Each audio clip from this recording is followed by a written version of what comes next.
Hello everybody, it's Pineapple here, back with another video. So today I figured we would talk about the ever lovely hand traps, how they shape up in the current format for a post-Cyac world. Of course, this is all my personal opinion. You're welcome to disagree. Uh, but that said, I think hand traps are pretty powerful right now. There's obviously better ones than others, but in general, I think they're incredibly powerful for interruptions, especially just with how the format is shaking out with a lot of decks that like to make unbreakable boards. There's a lot of really good hand traps that prevent them from doing that at this current moment. So let's get right into it. First up, Lancia. I think Lancia is pretty solid right now. I think it has some pretty niche things that ways that it interacts, especially with like things like branded that want to banish to extend further. It beats the Bystials in branded. It beats. I just I think that there's a lot of removal that's banish worthy. For example, Monadium wants to summon Astrolaud, and Lancia prevents that. I think Lancia just has a lot of like really niche interactions that you don't really think about just because you can't banish under it. So as always, I think it's borderline more matchup dependent than anything else, but I definitely think it's a solid hand trap. Maybe not main worthy, but it's Lancia. It's a solid hand trap. Um, Ashe is always pretty good unless you're in like tier format, but I definitely think just being able to beat rogue things, it hits everything a little bit. It still hits branded really hard. It's not that great against Pearly for say, but it does matter. I think it does. So I definitely think that you can definitely mainboard Ashe. It's something you can do, but I wouldn't 100% recommend it. Sideworthy, the Bystials. Specifically, if you want to play Bystial package, I feel like you definitely can. There's a solid amount of light and dark decks. Branded's running around. I think the Bystials are a solid option. They're big guys. They search each other to let you go into seals. Sometimes they're extenders. They're just the Bystials. They're great. Druis is a removal spell. They're good cards. I don't know what to say. I don't think that you can main them. It's not tier format anymore, but they're definitely good cards. Contacting the Sea is 100% copium. I cannot see a world in which this card is good. It's a 6, which means that Super Heavy Samurai can just use it to make Barone. With its level being really suboptimal, I definitely think this card is kind of mid at best and most definitely copium. But that said, it's definitely just don't even think about this card. I wouldn't suggest it at all. Same thing with Iris Sword Soul. I don't think I've ever seen this card used. Don't play it. It stinks. We don't really need to debate this. DD Crow. I feel like DD Crow is just straight up. I think it's just worse than our ever lovely friends, the Bystials. I get that DD Crow hits like specific things, and if you want to hit things that aren't light and dark, you want to play DD Crow.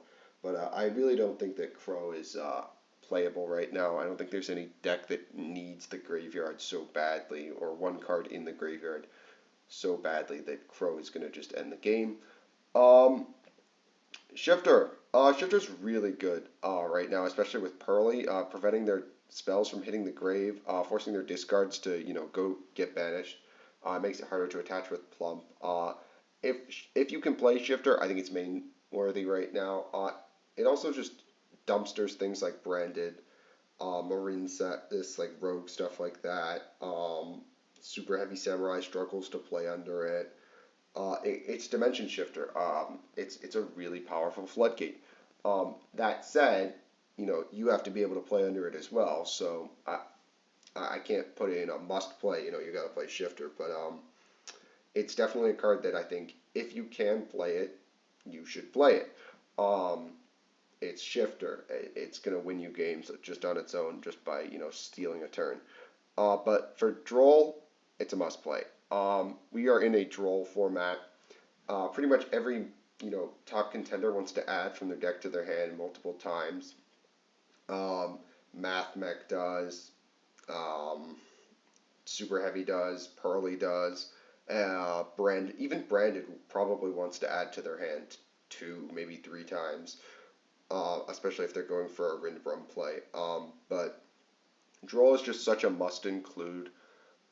It does literally everything. If Cash doesn't get hit on the ban list, it hurts cash really badly. There's no deck in the format except, I guess, Lab. If you still think Lab is like a real top tier meta contender, I wouldn't consider it that.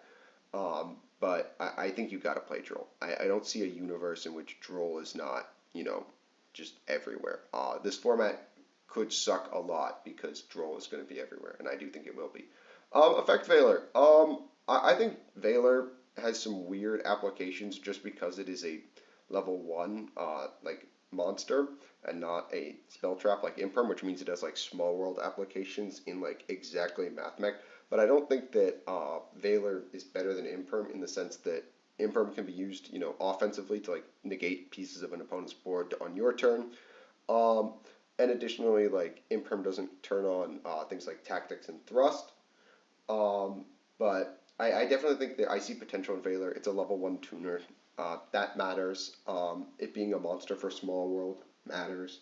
But I definitely think that it's a solid card. If you can have an application for Gamma, I think you should play Gamma in the main. You could even put it in must play. If you have space for 4 spots in your deck, I think you should play Gamma.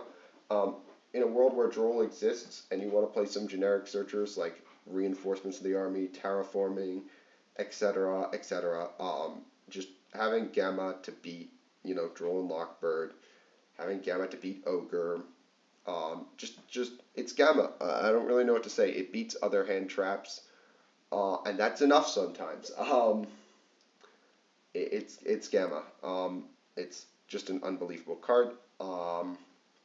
And subsequently, I think if you have the space, you should play it. Ogre. I think Ogre is very good this format. Hitting Plump is really strong. Hitting a Super Heavy Sam scale like Wakaushi is really strong.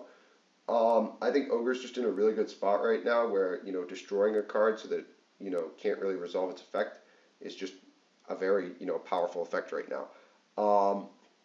And subsequently, I think, you could argue that you could main Ogre. I would argue probably even more than Ash Blossom, but, that's up to you. Dogwood, it's Copium again. For tier format, I would say that, Dogwood was a very funny side card because, it was a hand trap that you could use to win in time. But now I think Dogwood is bad because, especially with the new time rules, with rounds going to 45 minutes, it's gotten even worse. So it's total copium. Belle, I think Belle's borderline right now. You've got Mathmech, which gets hit really hard by Belle. It just gets absolutely dumpstered because, they go super factorial and you just Belle it and, then they just have to sit there, with their hands in their lap like, well, shit. But, I think Belle's fine right now. I think it's definitely more of a side card rather than like, stuff it in your main. I think there's better options in your main. But it's definitely something you could consider on the side. I don't think Mourner is copium. I just think that Valor and Imperm are just, more all-around solid options at the moment. I definitely think it has some weird, good matchups like Kashtira specifically, but in general, I just don't see Mourner really having a great spot in the meta just with how it has these weird like rulings with summons. Cherries. You can put Cherries back in Copium. We are not in a tier 0 format. There's no reason to play Cherries. This card is garbage. Additionally, the stipulation that your opponent has to control more monsters than you means it's terrible. Don't do this, folks. Don't play Cherries. It's not a good card. Imperm. I want to stick Imperm in main board worthy. It's never a bad card. It's infinite in permanence. Negating monster effects is always good. It doesn't turn on Thrust. It doesn't turn on Talents. It's Imperm. Like if you can find space for it, I definitely think it's something that you can play just generically. It'll beat dumb rogue strategies. It'll beat sometimes it'll beat things like Branded. It's Imperm. It's just a good card. Nibiru. Nib's in a really awkward spot right now. I think it's side-worthy, specifically because Axel Stardust is a card that just says any 8 is now a Baron. And subsequently, I think Nib is a lot weaker in a world where we're going back to negate boards. Pretty much every board can make a negate in under 5 summons or make Barone on their 5th summon. I just don't see a place for Nib in that world. But I do hope Nib comes back. I think the mind games it creates a game within itself, and the respect you have to give to Nib. But you know, I like Nibiru. I like the mind games it creates. So I hope this card gets better. But in a world where we're building negate boards, you don't have any room to play Nib. What is this? Alpha? It's Copium. Why would you play Alpha? You know, any Cyframe card that's not exactly Gamma and Omega is mid at best, and subsequently you shouldn't play it. Skullmeister. He's Copium as well. I don't see a world for Meister. Again, when Tyr was running around, I think you could play Meister just as like copies 12 through 15 of the Bestials and DD Crow just to, stop anything happening in the graveyard. But since that's not a problem and we have better graveyard disruptions, I certainly think Meister is Copium. And with that, that's my tier list for hand traps for the Cyac format. Honorary shout out to Retaliating Sea, which I think is actually really good right now, especially against Pearly. But we'll talk about that later, and I'll catch you guys in the next one.